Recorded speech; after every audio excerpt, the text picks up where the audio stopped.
अखिलेश यादव आगरा आ रहे हैं। मैदान तैयार है, दो दो हाथ होंगे। हमने थल सेना, वायुसेना और जल सेना सुनी थी, लेकिन अब ये फर्जी करणी सेना कहां से आ गई?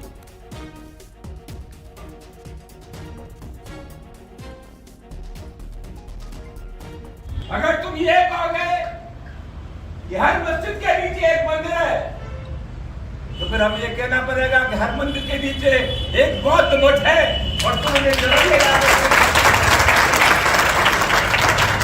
बड़े मुद्दे मत उखाड़ो। करते बड़े उखाड़ोगे भारी पड़ जाएगा। आने वाले समय में समाजवादी पार्टी के राष्ट्रीय अध्यक्ष श्री अखिलेश यादव की 19 अप्रैल को आ रहे, लड़ाई का मैदान तैयार होगा, दो दो हाथ होंगे, 10% लोग हैं और दूसरी तरफ सामाजिक न्याय की 90% शक्तियां हैं। विजयी हमारी। तो 19 को अखिलेश यादव आगरा आएंगे। मैदान तैयार है, दो दो हाथ होंगे। ये बात यहां पर कही गई है। हमें कहना पड़ेगा कि मंदिर के नीचे मठ है।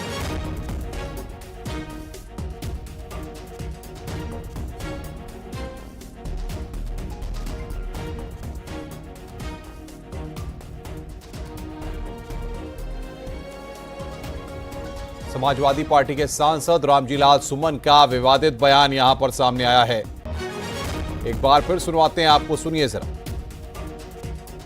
अगर तुम ये कहोगे कि हर मस्जिद के नीचे एक मंदिर है, तो फिर हमें ये कहना पड़ेगा कि हर मंदिर के नीचे एक बौद्ध मठ है और तुम उन्हें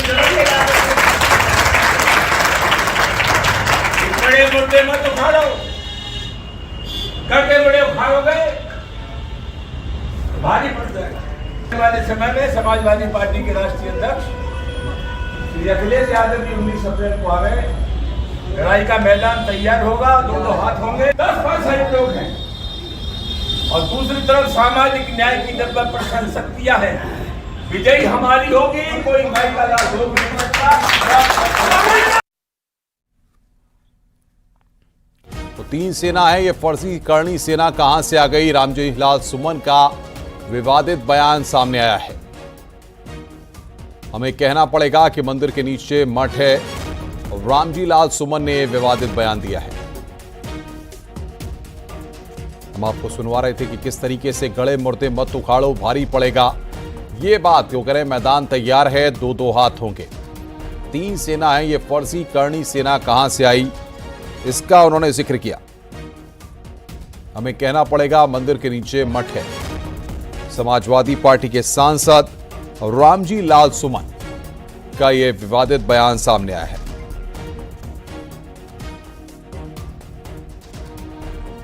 मैदान तैयार है, दो दो हाथ होंगे। रामजी लाल सुमन ने इस बात को कहा है। और बातचीत करने के लिए बीजेपी के प्रवक्ता संजय चौधरी इस वक्त हमारे साथ जुड़ रहे हैं। संजय जी, क्या कहेंगे आप? एक बार फिर रामजी लाल सुमन ने विवादित बयान दिया है। उन्होंने कहा है कि मैदान तैयार है, दो दो हाथ होंगे। देखिए, मुझे लगता है कि रामजी लाल सुमन तो प्यादे हैं, लेकिन इसके पीछे समाजवादी पार्टी की मंशा पूरी तरह से उत्तर प्रदेश को एक जातीय तनाव में झोंकने की है और ऐसा करके वो समाज में विष फैलाने का काम कर रहे हैं। मुझे लगता है कि अखिलेश यादव जी को और उनकी समाजवादी पार्टी को ऐसा दुष्कृत्य करने से बाज आना चाहिए। लेकिन सबसे बड़ी बात यह है कि इससे तो भावनाएं और भड़केंगी। नहीं, मुझे लगता है कि देखिए, राजनीतिक मोर्चे पर हार चुके लोग यही करते हैं कि वो जातीय वैमनस्य फैलाते हैं, वो सामाजिक वैमनस्य फैलाते हैं। और अखिलेश यादव जी चूंकि राजनीतिक रूप से लगातार चुनाव हारने के कारण हताश और निराश हो चुके हैं, इसीलिए वो लोकतंत्र के बजाय इस प्रकार से जातीय वैमनस्य पैदा करने की कोशिश कर रहे हैं और ये कृत्य देश के लिए, समाज के लिए ठीक नहीं है। उन्हें इससे बाज आना चाहिए। तो क्या लगता है, समाजवादी पार्टी इसका पॉलिटिकल माइलेज देना चाहती है, लोगों की भावनाओं से खेलना चाहती है, या इसके पीछे कोई कारण और है? नहीं, यही कर देखिए, ऐसा है कि जब कोई राजनीतिक दल अपने मुद्दों को लेकर जनता के बीच में जाता है और लगातार लगातार चुनाव दर चुनाव, चाहे वो लोकसभा का हो, विधानसभा का हो, पंचायत का हो, स्थानीय निकाय का हो, सारे चुनाव में जब वो मात खाता है तो सत्ता के लिए लालायित ऐसे राजनीतिक दल इस प्रकार के राजनीतिक षड्यंत्र रचते हैं। और मुझे लगता है कि उत्तर प्रदेश की जो समझदार जनता है वो इनको मुंहतोड़ जवाब देगी और राजनीतिक रूप से इनको दरकिनार करेगी। 19 तारीख को अखिलेश यादव भी आगरा आएंगे। अब ऐसे में क्या कहा जाए, रामजी राव सुमन का कॉन्फिडेंस तो और बढ़ रहा है।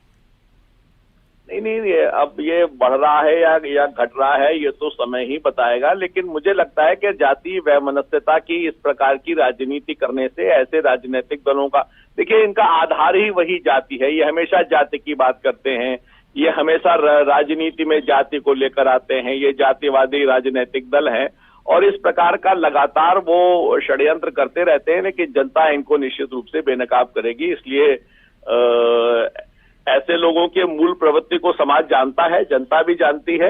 अब चूंकि ये लोग साइडलाइन हो चुके हैं, इस प्रकार से बासी कढ़ी में आया हुआ उबाल है, लेकिन ये निश्चित रूप से जल्दी ही जनता इन्हें शांत कर देगी।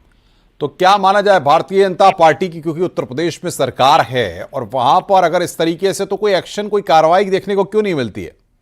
नहीं, निश्चित रूप से अगर इस प्रकार का ये कृत्य आगे करेंगे तो उत्तर प्रदेश की सरकार समर्थ है, प्रतिबद्ध है और उत्तर प्रदेश को किसी भी जातीय तनाव में जो लोग ढकेलेंगे उनके खिलाफ निश्चित रूप से प्रभावी कार्रवाई होगी। इसलिए उत्तर प्रदेश में जो दंगे से मुक्त है, जो अपराध से मुक्त है, उसमें अगर कुछ लोग सीमा को लांघेंगे तो निश्चित रूप से उन पर कार्रवाई होगी। बहुत बहुत शुक्रिया आपका संजय जी, हमारे साथ जुड़ने के लिए और बातचीत करने के लिए।